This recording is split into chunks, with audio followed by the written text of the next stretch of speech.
जय हिंद दोस्तों, स्वागत है आप लोग की आपके अपने YouTube channel accent math class पे। दोस्तों आप लोग के लिए बिहार सिविल कोड का हिंदी का प्रैक्टिस सेट लेके आ चुके हैं, जिसमें कि ये सेट नंबर 113 नंबर होगा। ठीक है, और इससे पहले वाले जितना वीडियो है सभी प्लेलिस्ट में डाला हुआ है, आप लोग जाके देख सकते हैं। साथ में इसका PDF पाना चाहते हैं तो लिंक नीचे डिस्क्रिप्शन में डाला हुआ है। आप लोग टेलीग्राम चैनल से जुड़ जाइएगा और वहाँ पर इसका सारा PDF डाल दिया जाता है। तो यहाँ पर जैसे कि प्रश्न नंबर 1 कहा गया है, उल्लास किसका पर्यायवाची शब्द है। पर्यायवाची शब्द का मतलब क्या होता है भाई, सबसे पहले आपको ये पता होना चाहिए। जो पर्यायवाची शब्द का मतलब होता है यानी सिर्फ शब्द में परिवर्तन होगा, अर्थ में कोई भी परिवर्तन नहीं होगा। तो उल्लास का पर्यायवाची शब्द क्या होगा, यही आपसे पूछा गया है और आपको सिर्फ 5 सेकंड का समय दिया जाएगा। तब तक आप लोग को नीचे कमेंट बॉक्स में आंसर बताते चलना है, जो इसका आंसर क्या हो जाएगा। और आपको अभी 15 क्वेश्चन करवाने वाले हैं, अगर आप पढ़ते हैं तो 15 में से 10 सही करके बताइएगा। तो उल्लास का जो पर्यायवाची शब्द हो जाएगा ये आपका हो जाएगा ऑप्शन नंबर बी, आनंद। आनंद ऑप्शन बी आपका बिल्कुल सही आंसर हो जाएगा। चलिए दूसरा नंबर प्रश्न आप लोग की स्क्रीन पे, सेकेंड नंबर प्रश्न का किस उस विकल्प का चयन करें जो निम्न मुहावरे का अर्थ व्यक्त करता है। ठीक है, और यहाँ पे आपको मुहावरा भी दिया गया है। यहाँ पे कहा गया है आँख चुराना। कहते हैं अरे वो तो आँख चुरबै छो, यानी आँख चुराने का मतलब क्या होता है, यही आपसे पूछा गया है। 4 ऑप्शन दिया गया है, आप लोग नीचे कमेंट बॉक्स से हमको बता सकते हैं जो इसका सही आंसर क्या हो जाएगा। सभी विद्यार्थी को नीचे कमेंट में बताना है। तो आप बड़ी आसानी से बता दिए होंगे। आँख चुराना यानी अनदेखा करना, यानी कि अनदेखा करना को ही हम लोग कहते हैं कि देख के और यानी कि अनदेखा करते रहता है तो कहते हैं वो आँख चुरा कर भाग गलो। तो बस ये सब आप अपने ध्यान में रख सकते हैं, रट्टा मारने की कोई ज़रूरत है नहीं। ठीक है, यहाँ पे तीसरा प्रश्न कहा गया रिक्त स्थान को पूर्ति के लिए सबसे उपयुक्त शब्द का चयन करिए, और शब्द दिया गया है यहाँ पे आप लोग को दिया गया है। और थिएटर में कौन सा डॉट डॉट खेला जा रहा है, अब डॉट डॉट की जगह पे क्या भराएगा, यही आपसे पूछा गया है। तो 4 ऑप्शन है, सभी विद्यार्थी नीचे कमेंट बॉक्स में बताइएगा जो इसका सही आंसर क्या हो जाएगा। तीनों प्रश्न का सही आंसर क्या हो जाएगा, तो आप बड़ी आसानी से बता दिए होंगे। इसका बिल्कुल सही आंसर ऑप्शन नंबर बी हो जाएगा, नाटक इसका बिल्कुल सही आंसर हो जाएगा। चलिए चौथा प्रश्न आपको यहाँ पे दिया गया है, कहा गया दिए गए वाक्यांश वाक्य में किस भाग में टूटी है। कहा गया आज हम बाजार चलेंगे, इसमें क्या गलत लिखा गया है, यही आपसे पूछा गया है। 4 ऑप्शन है, आप लोग नीचे कमेंट बॉक्स से हमको बताइएगा जो यहाँ पे सही क्या होगा। बाजार यहाँ पे देख सकते हैं जो कि गलत लिखा गया है, बाजार ऐसे नहीं लिखा गया, बाजार लिखा था। ठीक है, यहाँ पे बाजार लिखा गया, तो यही क्या है, मिस्टेक है। चलिए आगे की प्रश्न आप लोग के स्क्रीन पे है, कहे निरर्थक, निरर्थक का विलोम क्या होगा। विलोम शब्द का मतलब ही आप लोग को हम समझाए हुए हैं, जो उल्टा शब्द आपसे पूछा जा रहा है, यानी निरर्थक का उल्टा क्या हो जाएगा, यही आपसे पूछा जा रहा है। आप लोग जो है अगर शब्द चैप्टर व्याकरण में पढ़े होंगे तो वहाँ से भी आप ध्यान लगा सकते हैं, जो वहाँ पे शब्द के 2 प्रकार जो कि था मुख्य रूप से, उसमें आप लोग को हम बताए हुए थे। जो एक होता है निरर्थक शब्द, एक होता है सार्थक शब्द, यानी जिसका उल्टा होता है। तो यहाँ पे निरर्थक का उल्टा हो जाएगा सार्थक, इसका बिल्कुल सही आंसर हो जाएगा। ठीक है, चलिए आगे की प्रश्न आप लोग की स्क्रीन पे है, कहा गया सही वर्तनी वाले शब्द का चयन करें। सही वर्तनी वाले शब्द का चयन करिए, और यहाँ पे आपको वर्तनी चार्ट दिया गया है, आप लोग नीचे कमेंट बॉक्स से हमको बता सकते हैं जो इसका सही आंसर क्या हो जाएगा। सभी विद्यार्थी को नीचे कमेंट बॉक्स में बताना है जो इसका बिल्कुल सही आंसर क्या हो जाएगा। तो देखिए आप बड़ी आसानी से बता दीजिएगा, जो यहाँ पे जो सही लिखा गया है ये आपका ऑप्शन नंबर डी जो है रूढ़िवादी, ये आपका ऑप्शन डी बिल्कुल सही लिखा गया है। चलिए 7 नंबर प्रश्न आप लोग की स्क्रीन पे है, कहा गया दिए गए शब्द के समार्थक शब्द का चयन करें, और शब्द दिया गया भ्रमण। भ्रमण का समार्थक शब्द यानी कि समान अर्थ वाला शब्द कौन सा होगा, यही आपसे पूछा गया है। आप लोग नीचे कमेंट बॉक्स में बता सकते हैं जो 7 नंबर प्रश्न का सही आंसर क्या हो जाएगा।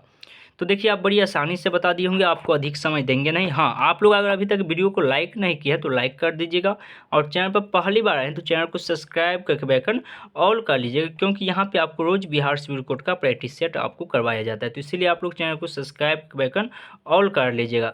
देखिए कहा गया है बखिया उघेरना मुहावरे का सही अर्थ क्या होगा। मुहावरा आपको 1 से 2 जरूर पूछेगा और इसका स्पेशल क्लास भी आप लोग प्ले लिस्ट में जाकर चेक कर सकते हैं।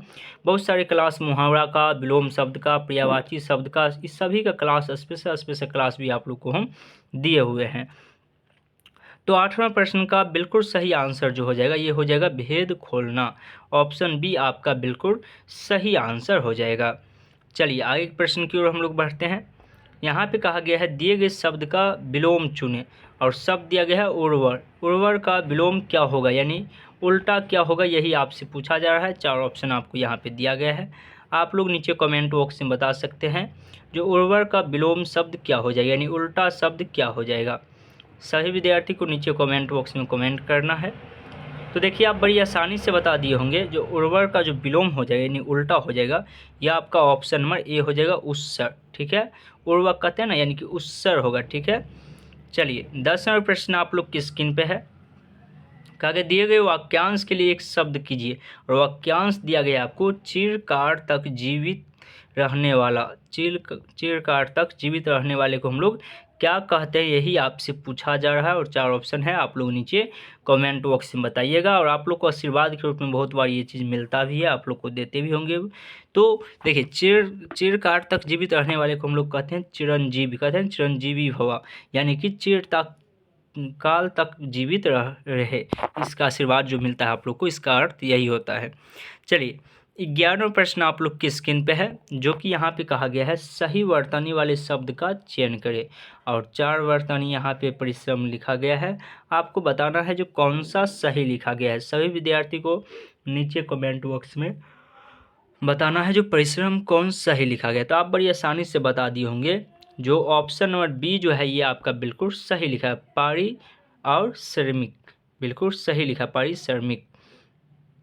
चलिए 12वां प्रश्न आप लोग की स्क्रीन पे कहा गया जिसमें चेतना न हो, जिसमें चेतना न हो वाक्यांश के लिए एक शब्द कीजिए। जिसमें चेतना न हो इस वाक्यांश के लिए एक शब्द क्या होगा, यही आपसे पूछा जा रहा है। 4 ऑप्शन है, आप लोग नीचे कमेंट बॉक्स में हमको बता सकते हैं। जिसमें चेतना न हो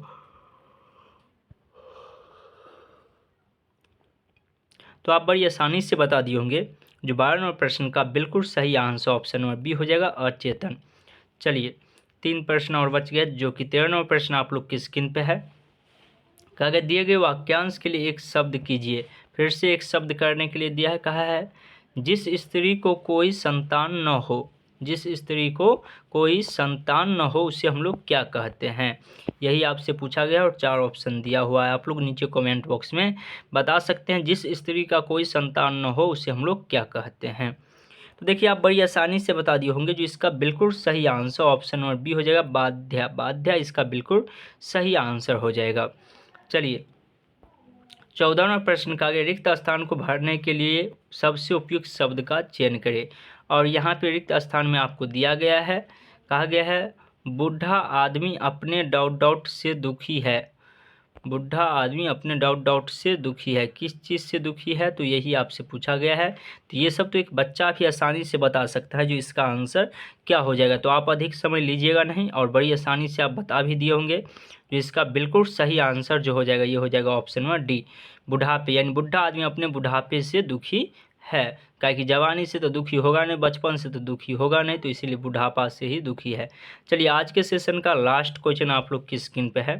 कहा गया दिए गए वाक्यांश का वह भाग ज्ञात करें जिसमें कोई त्रुटि है। कहा गया हम जानते हैं कि परिश्रम का फल सदा ही मीठा होता है, इसमें क्या गलत लिखा गया है, यही आपसे पूछा गया है, आपको नीचे कमेंट बॉक्स में बताना है जो 15वें प्रश्न का सही आंसर क्या हो जाएगा। तो देखिए यहाँ पे जो बिल्कुल सही आंसर हो जाएगा ये जो लिखा गया है मीठा होती है, हम पढ़ दिए थे होता है लेकिन होना चाहिए होता है ही सही, लेकिन यहाँ पे लिखा हुआ है होती है। ठीक है, तो इसीलिए ये वाक्यांश जो है ये गलत लिखा गया है। तो उम्मीद करते हैं आप बता चुके होंगे। तो अब आप लोग बताइएगा जो 15 में से आप कितना सही किए हैं, आप लोग नीचे कमेंट बॉक्स में बताइएगा। और 16 नंबर क्वेश्चन से कल के क्लास में आप लोग को पार्ट 2 वीडियो इसका आएगा जिसमें 16 से लेके आपको 35वें क्वेश्चन तक आपको करवा दिया जाएगा। तो उम्मीद करते हैं ये वीडियो आप लोग को अच्छा लगा होगा। वीडियो अच्छा लगा है, वीडियो को लाइक नहीं किए हैं तो लाइक कर दीजिएगा और चैनल पर पहली बार आए हैं तो चैनल को सब्सक्राइब करके बेल आइकन ऑल कर लीजिएगा। तब तक के लिए जय हिंद जय